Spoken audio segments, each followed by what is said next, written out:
Hola, ¿cómo les va? Tengan todos ustedes pero muy buenas noches. Bienvenidos y bienvenidas, por supuesto, a otra trama en su nuevo horario.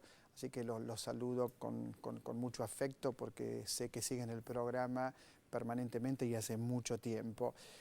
Tenemos varios temas, pero el primero, quizás el más contundente, tiene que ver con una despedida. Hay hombres que cambiaron la historia, que cambiaron el mundo y que nos hicieron ver a nosotros el mundo de otra manera.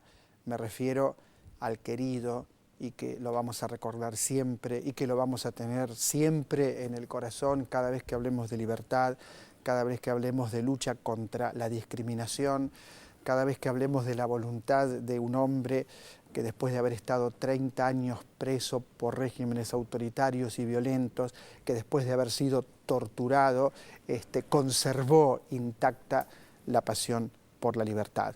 Nelson Mandela, el querido Nelson Mandela, insisto, va mucho más allá del continente africano.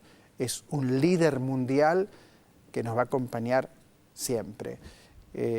Mariela Tedeschi estuvo en la celda de Mandela cuando viajó a África y me contaba lo pequeña, lo reducido que era ese espacio. 30 años allí estuvo Mandela, pero no pudieron con él, no pudieron torcer sus convicciones. Son esos hombres que, insisto, lo digo y termino, que nos iluminan y que nos seguirán iluminando siempre, a nosotros y también a otras generaciones. Chao, Néstor Mandela.